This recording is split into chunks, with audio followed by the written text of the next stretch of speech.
C'est le prince d'Orange, tout matin s'est levé. C'est le prince d'Orange, tout matin s'est levé.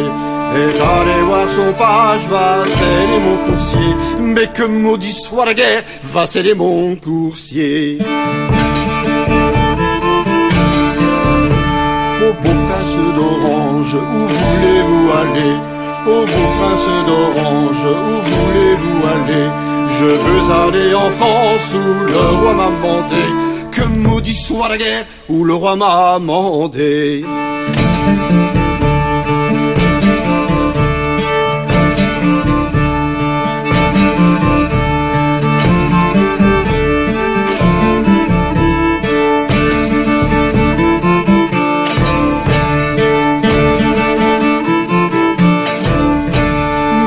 Sur la bride, le pied dans l'étrier. Mis la main sur la bride, le pied dans l'étrier. Je partis sain et sauf et j'en revins blessé. Mais que maudit soit la guerre où j'en revins blessé. Deux, trois grands coups de lance qu'un Anglais m'a donné. Deux, trois grands coups de lance qu'un Anglais m'a donné. On se rend maintenant à Vieil-Hesdin. Ce petit village paisible aujourd'hui était il y a un peu plus de 460 ans la place forte de la région, jusqu'au jour où un certain Charles Quint détruisit la cité. Aujourd'hui, des passionnés tentent de faire revivre cette histoire oubliée. On vivait, en tout cas moi en tant que chevalier, enfin garde de Madame d'Artois. Sébastien, la couleur jaune et rouge, c'est vraiment les couleurs de la ville du Vieil-Hesdin? Oui, tout à fait, oui. C'est les couleurs du blason de Vieil-Hesdin. Donc le rouge représente le sang versé lors des différents sièges de la ville et le jaune pour l'aspect commercial et florissant de la ville à l'époque du Moyen-Âge. Alors justement, le Moyen-Âge, vous êtes passionné par le Moyen-Âge là, oui. Vous êtes en tenue, vos collègues sont là aussi. Vous faites revivre un aspect de ce village qui a disparu. On essaye de faire vivre et revivre l'histoire de Vieil-Hesdin, enfin de l'ancien Hesdin. Parce que ici, avant 1553, Hesdin était ici, avant d'être reconstruit 5 km plus loin. Et on essaie, le but de l'association, c'est de faire revivre cette histoire qui est méconnue, donc pourtant qui était une ville importante. Au Moyen-Âge, Hesdin faisait partie des plus importantes villes d'Artois, derrière Arras et Saint-Omer, Thérouanne. Et donc, elle comptait à peu près entre 5000 et 6000 habitants avec ses faubourgs. Et aujourd'hui, alors, on en est à combien? 375 habitants. Mais démotivés apparemment. Une bonne partie qui sont motivés à faire vivre le village et continuer à attirer avec l'histoire, le passé, le Moyen-Âge. Ouais, voilà. Et qu'est-ce qui reste alors aujourd'hui? On voit là derrière, il y a une église. On voit l'église du village actuel. Donc la partie du chœur est la partie la plus ancienne. Hein. Oui.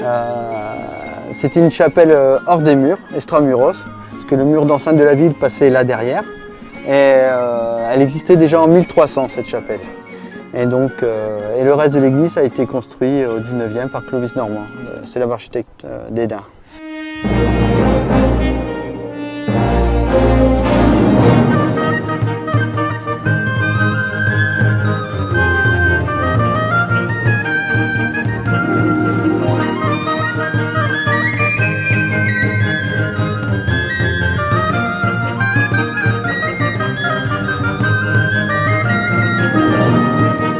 Donc Sébastien, on est dans notre balade, là on a cheminé à travers le Vieil-Hesdin, on se trouve ici dans une prairie.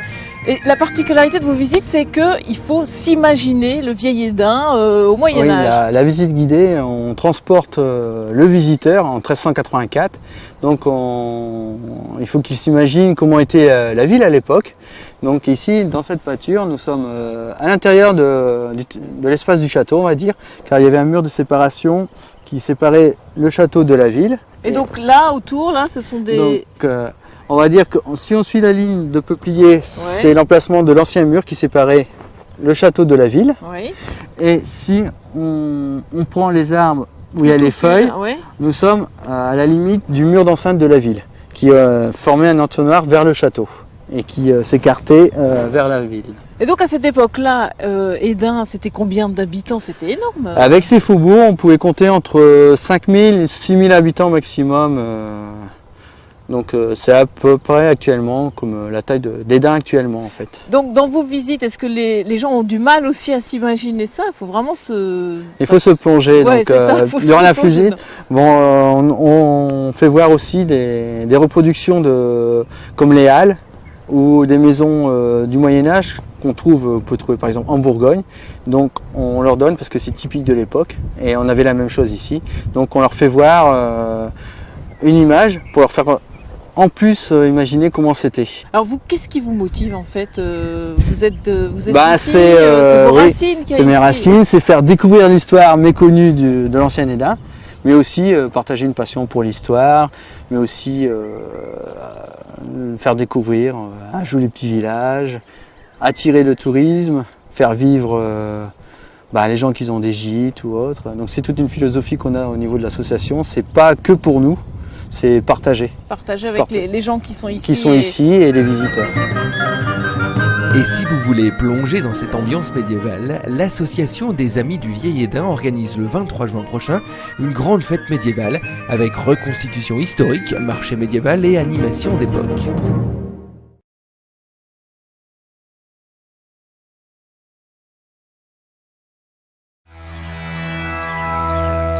Merci de nous rejoindre sur Opale TV pour la suite de Tous Opale. Place à la fête ce week-end du côté d'Hesdin dans les 7 vallées avec une grande fête médiévale proposée par nos deux chers amis qui sont avec nous sur ce plateau. Sébastien Landrieux, vous êtes président de l'association des Amis du site historique du Vieil Hesdin. Dans quelques instants, on reviendra justement sur le 450e anniversaire de la destruction de cette ville, une ville très importante pour le territoire de la Côte d'Opale. Avec nous également donc Antoine Boulanger, vous êtes dans l'association Les Chevaliers du Loup et vous allez participer à cette grande fête médiévale dimanche. Vous avez amené quelques épées, quelques instruments qui étaient utilisés à cette époque. Vous allez nous présenter tout cela dans quelques instants. On salue aussi Joël Co, le président donc de l'association Les 28 à Bergues, où là aussi la fête médiévale sera donc à l'honneur début juillet, cette fois-ci les 6 et 7 juillet pour une 6e édition riche en surprises, un programme que vous avez préparé évidemment pour le public qui sera en vacances. Avant cela, donc on va faire un tour du côté d'Hesdin, plus précisément du Vieil Hesdin. On n'entend pas beaucoup parler justement de ce village au cœur des 7 vallées. Pourtant, c'est un village, comme je le disais, qui a une histoire très importante et qui a marqué pour longtemps le territoire. Oui, donc Vieil Hesdin, c'était l'ancien Hesdin, suite à la destruction en 1553 par Charles Quint. Donc l'ancien Hesdin, c'est 1000 ans d'histoire. On retrouve les premières traces d'un vicus à l'époque gallo-romaine. Et ensuite, la cité s'est développée à partir des comtes d'Hesdin, puis des comtes d'Artois, et son apogée au temps des ducs de Bourgogne. Mais lorsqu'on parle de Hesdin aujourd'hui, Vieil Hesdin n'est pas situé au même endroit. Non, Vieil Hesdin est 5 km avant Hesdin. Donc lors de sa destruction en 1553 par Charles Quint. Pourquoi il voulait détruire cette ville, Charles Quint? C'était une ville frontière donc, qui était convoitée par les Français. Elle avait été reprise par les Français en décembre 1552. Et suite à la défaite de Charles Quint devant le siège de Metz, pour se venger, il décida de détruire Thérouanne, qui avait toujours été française, et Hesdin, qui était pourtant la ville de ses ancêtres. Très bien. Une ville donc importante où aujourd'hui il y a encore quelques traces qui subsistent malgré tout. Quelques traces des ruines, on va dire du mur d'enceinte dans les fossés sud et ouest, et les ruines du château, mais qui sont dans une propriété privée qui ne sont pas visitables. Alors on va voir quelques photos justement un petit peu des restes du vieil Hesdin, notamment donc des ruines que vous venez de nous citer il y a quelques instants, des ruines que l'on observe au cœur de la nature aujourd'hui. Évidemment, on va voir normalement donc cette photo de ruines que l'on peut voir. Voilà, on voit une ancienne carte postale donc, et puis ce que l'on découvre encore aujourd'hui. La carte postale, c'est les ruines du château même, tandis que sur la photo, c'est le reste d'une tour qui se trouve dans les fossés sud. D'accord. Donc, le tour d'enceinte de la ville. Très bien. Vous avez déjà eu l'occasion, Antoine, d'aller faire un tour justement du côté de ces ruines du vieil Hesdin? Pas encore. Pas encore, ça va être notre première. On a déjà travaillé à Fressin, au château des Créquis. Et là, ça va être notre première, donc à Vieil Hesdin, pour donc le week-end qui arrive. Une toute première pour retracer cette époque médiévale que vous pour vous attachiez à faire vivre tout au long de l'année. 1000 ans d'histoire qu'on va essayer de faire partager à tout le public qui sera présent. 1000 ans d'histoire, c'est-à-dire de la chute de l'Empire romain jusqu'à la découverte de l'Amérique en 1492, ou pour certains, l'arrivée des armes à feu réelles sur les champs de bataille. Donc armes à feu, plus besoin des chevaliers, c'est la fin du Moyen-Âge et c'est le début de la Renaissance. C'est important pour vous, justement, Sébastien, d'être le plus fidèle possible à cette époque médiévale, de ne pas être dans le folklore, par exemple? On essaye de faire redécouvrir ce passé historique déjà du vieil Hesdin, mais aussi faire connaître cette époque du Moyen-Âge qui pour certains est une époque sombre, triste. Et, non, c'est pas le cas. Donc on essaye de faire vivre cette histoire autrement. Par exemple, l'occasion de faire cette fête, en fait. Donc vous allez être vraiment au cœur du site historique qu'on vient de présenter il y a quelques instants, avec de nombreuses animations, de nombreuses troupes qui seront présentes évidemment sur ce site. Là, par exemple, on voit quelques images, évidemment, qui ne sont pas directement à Vieil Hesdin, mais il y aura de la musique aussi proposée. Il y aura une troupe de troubadours, les troubadours d'Aliénor, qui viennent de Belgique, qui vont faire l'animation musicale durant cette journée et faire découvrir cette musique du Moyen-Âge. Vous sentez qu'il y a un réel engouement autour des traditions médiévales, de toute cette période? Aujourd'hui, le public est toujours friand d'en savoir un peu plus. Oui, aussi. Et puis on voit par le nombre de fêtes médiévales qui sont proposées dans la région ou dans toute la France. Il y en a de plus en plus. Il y a un engouement pour cette époque qui est assez importante quand même, 1000 ans.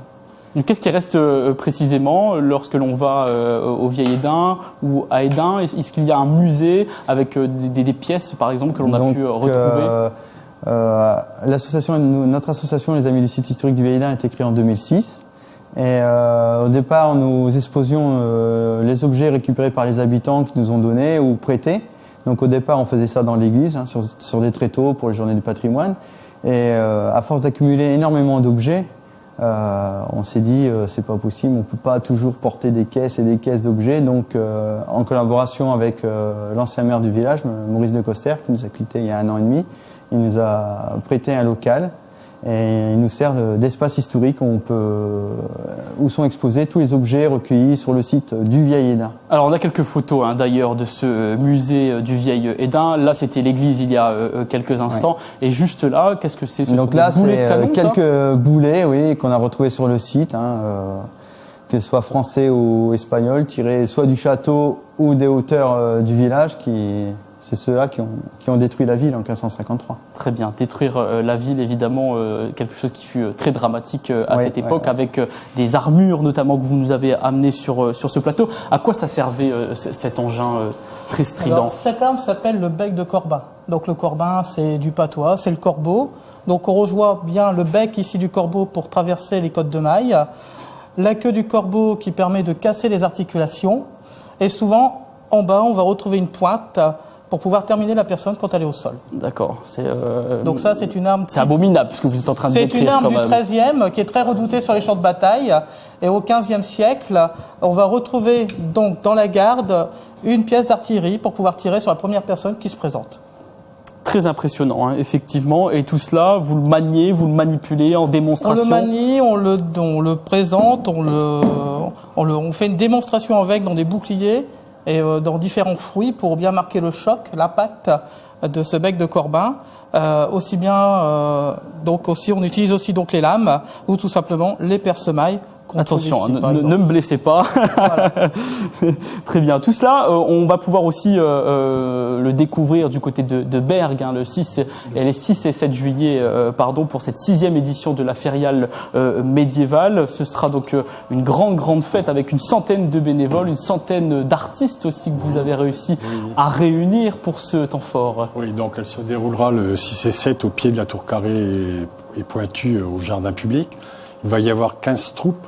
Il y a 8 troupes professionnelles, 7 troupes associatives pour un montant de 40 000 euros. À côté de cela, il va y avoir une vingtaine d'échoppes artisanales, médiévales. Il va y avoir une animation permanente sur le site. Il y a des points forts, comme dans chaque fête médiévale. Il va y avoir 2 tournois de chevalerie, dont un tournoi unique en France, le tournoi des Amazones. Il va y avoir un deuxième tournoi, ce sera le tournoi des bannis. Il y a la présence de l'ours Valentin, il y a une fauconnerie, il y a une troupe qui nous vient d'Auvergne. Ce sont des jeux ludiques pour enfants. Les enfants sortiront de là avec un diplôme de chevalier. Des campements avec armes, des campements de métier et beaucoup de choses. Un homme de force, jongleur, des saltimbanques.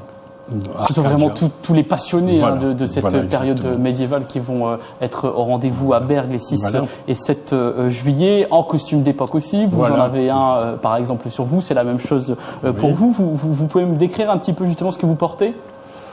Là, ce sont des costumes reprises. Les costumes ont été repris par nos épouses.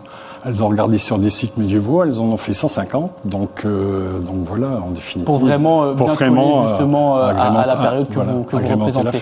Pour vous, Sébastien, celui que vous avez. Donc j'ai le camail, qui est la cotte de maille qu'on met sur la tête, le tabar, qui est la tunique que portaient les chevaliers pour être reconnus sur les champs de bataille. Et que vous avez porté pour cette grande fête médiévale dimanche. Oui, c'est ma prochain. tenue de personnage pour cette fête, mais aussi aux fêtes que je participe en fait. Et vous aussi, c'est votre tenue de personnage, Antoine ? Alors, c'est la tenue qui appartenait à mon beau-père qui est décédé il y a quelque temps.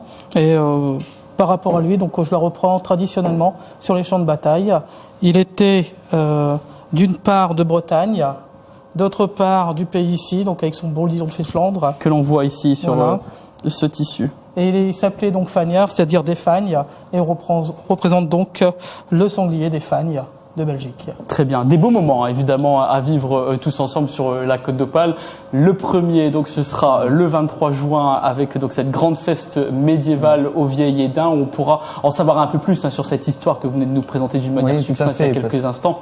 Parce que l'association aura aussi son stand, donc les personnes qui voudront connaître un peu plus l'histoire de l'ancien Hesdin trouveront de la documentation, des bouquins. Donc il y aura aussi le marché médiéval artisanal avec 16 artisans locaux, donc des artisans du Nord-Pas-de-Calais, mais aussi de la Somme et de l'Aisne. Très bien. Donc, et tout cela, on peut le retrouver sur le site internet levieilledin.org pour découvrir cette grande fête médiévale qui est préparée par votre association des Amis du site historique du Vieil Hesdin. Merci beaucoup. On peut aussi découvrir toute l'histoire de l'ancien Hesdin, mais aussi toutes nos manifestations durant l'année. Merci Sébastien, évidemment, pour cette présentation. Et puis on invite tout le monde à aller à cette fête médiévale plutôt début juillet, les 6 et 7 juillet à Bergues, au cœur de ce grand espace naturel, des remparts, les fortifications, la tour carrée, la tour pointue, évidemment. Oui, Joël ? Pour une entrée de 5 € et gratuit pour les enfants de moins de 12 ans. Il y a une restauration permanente, mais je conseille quand même aux personnes qui veulent se restaurer de venir réserver à l'office de tourisme de Bergues tous les samedis matins jusqu'à la fête de 10 à 12 heures. Et tous les renseignements sont disponibles aussi sur internet férialmédiéval-bergues.com. Merci à tous les trois d'avoir été avec nous. On souhaite un franc succès à ces fêtes médiévales sur l'ensemble de la Côte d'Opale. On se retrouve dans quelques instants pour la suite de Tous Opale avec un nouveau point sur l'actualité.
Arretrate le figliar, per gioio recominciar.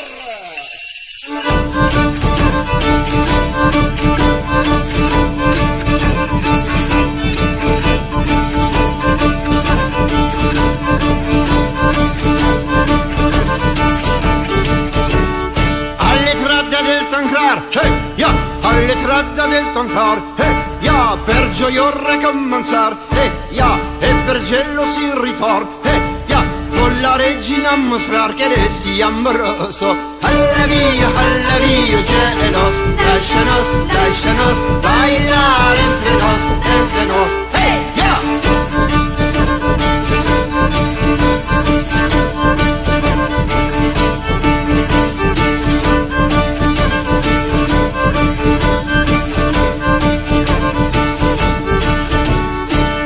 E partumentar, ja, non si aggiusca alla mar, ja, uccilanni baccialar, ja, che tweet non vanno a danzare alla tassa gioioso. Alla via, gelos, lascianos, bailar entre nos, ja!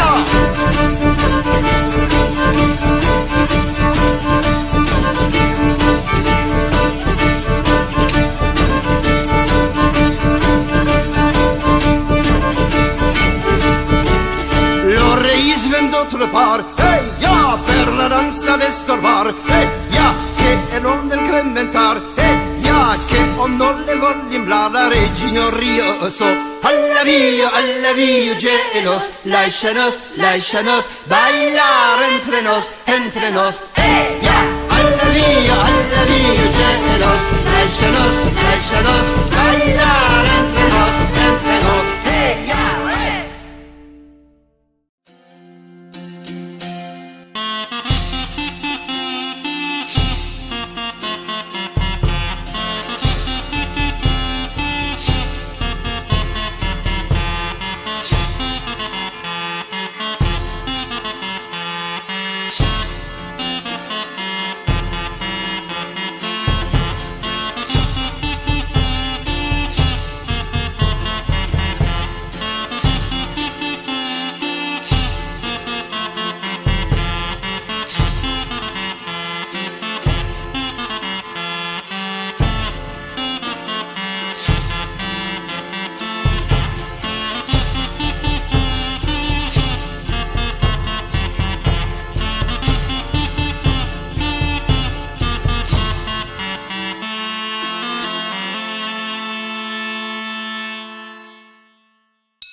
C'est le prince d'Orange, tout matin s'est levé. C'est le prince d'Orange, tout matin s'est levé. Et allez voir son page, va sceller mon coursier. Mais que maudit soit la guerre, va sceller mon coursier. Ô beau prince d'Orange, où voulez-vous aller? Ô beau prince d'Orange, où voulez-vous aller? Je veux aller en France où le roi m'a mandé. Que maudit soit la guerre où le roi m'a mandé.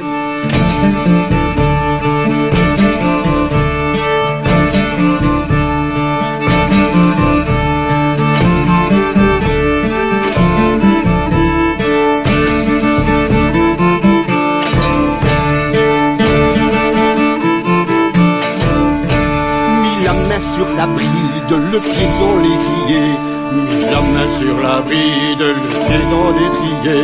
Je partis sain et sauf et j'en revins blessé. Mais que maudit soit la guerre où j'en revins blessé. Deux, trois grands coups de lance qu'un Anglais m'a donné. Deux, trois grands coups de lance qu'un Anglais m'a donné. J'en ai un à l'épaule et l'autre à mon côté. Que maudit soit la guerre et l'autre à mon côté. Le beau prince d'Orange est mort et enterré. Le beau prince d'Orange est mort et enterré. Les vues portées en terre par quatre cordeliers. Que maudit soit la guerre par quatre cordeliers.